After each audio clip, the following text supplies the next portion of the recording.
When creating the universe started to feel stale, God created people. So it is only natural that at a certain age, when it starts to feel like your life will never really amount to anything, cosmically, you decide to have children. Because children are so good at making the old feel new, like your ailing marriage or the human race, and you believe this, of course, that your children will be better, kinder, and more loving because children just are, and you hope they're cute and chubby, but not for too long because children throw rocks. But when my children ask why they were never born, I will say, darling, I wasn't ready. Your life, a chambered bullet in a pistol cocked and ready, aimed at a tilted axis, but I couldn't bring myself to carve a childlike wound into the earth. See, you would raise the tides with the gravity of your being. Tilt axes to trees and devour forests with a mouth still sprouting teeth, strip continents infertile. Sand down mountains into scars in the soil, gouged out by 10 fingers and 10 toes. This planet will not survive you. And I am terrified of this. Of the name I will give you when all you are is a pair of eyes still blinking.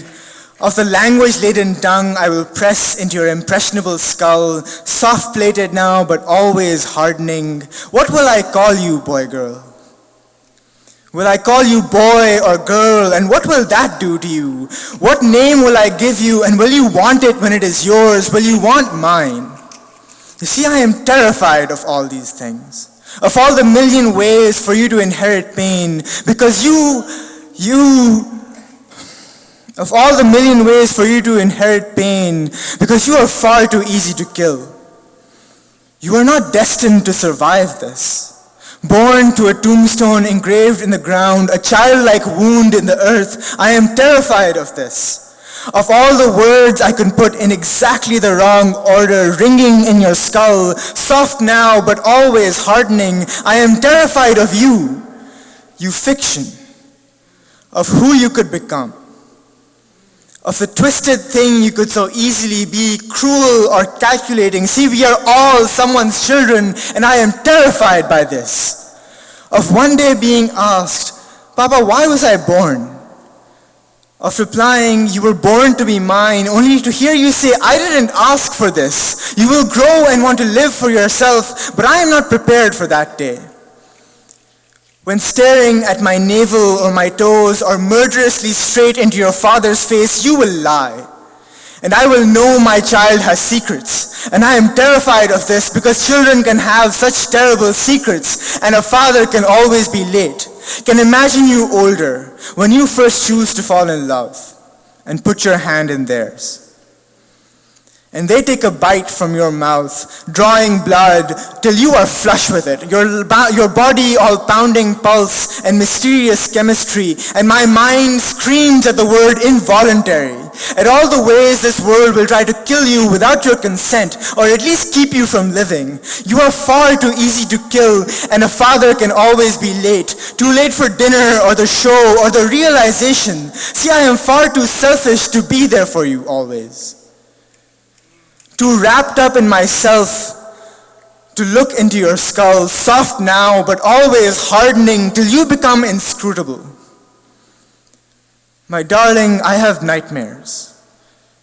Because being scared can be so easy, and love can so easily be difficult at first sight or otherwise. So when I see you for the first time, I am scared it will be difficult, and you didn't ask for this, for a father too terrified and too selfish to have you, though you would never really be mine. I am not so selfish that I will try and make you. I am not God, who put us all here and hasn't had the decency to apologize because we didn't ask for this either. But maybe you will belong to someone else first. And I will pick you like produce from a house full of second-hand children, and I will wonder if you wonder if I could have picked someone else. And I am terrified of this, of you finding that we are all so easily replaceable, that you are far too easy to kill. Of one day being asked, why you have two fathers and I have none. Why your grandparents never really seem to be in the picture. Will I tell you then that the day we decided to have you is the day they decided they would rather die, that a father's love can have its limits, child, and you didn't ask for this. It is what I am terrified of, this legacy of shame in our blood, your poisonous heritage of thinking I am better than my parents when we are all exactly that, our parents, hand-me-down genes, second-hand people, turning by the second into them. My darling fiction, I love you already, but you aren't yet real enough to love. So I can choose to end this now, when you are easier to kill.